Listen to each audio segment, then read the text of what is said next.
கோவையில் nutri now தன்னார்வ அமைப்பு சார்பாக முதல் கட்டமாக காந்திபுரம் பாத்திமா சர்ச் வளாகத்தில் வைக்கப்பட்டுள்ள குளிர்சாதன பெட்டியில் உணவு, காய்கறிகள், அத்தியாவசிய மளிகை பொருட்களை தேவையானவர்கள் பகிர்ந்து கொள்ள வடிவமைக்கப்பட்டுள்ளது.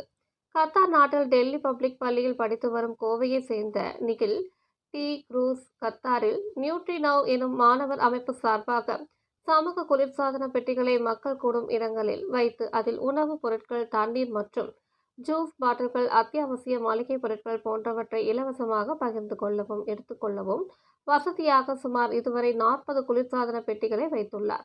இந்நிலையில் இதே திட்டத்தை கோவையில் செயல்படுத்தும் விதமாக கோவை ஸ்டேன்ஸ் பள்ளியிலும் பயிலும் மாணவி தியா விஜய் உடன் இணைந்து சமூக குளிர்சாதன பெட்டிகளை செயல்படுத்தும் திட்டத்தை கோவையில் துவக்கியுள்ளார். முதல் கட்டமாக கோவை காந்திபுரம் பாத்திமா சர்ச் வளாகத்தில் வைக்கப்பட்ட சமூக குளிர்சாதன பெட்டியை ரிப்பன் வெட்டி பாத்திமா சர்ச் ஆலய தந்தை ஜெயசீலன் துவக்கி வைத்தார்.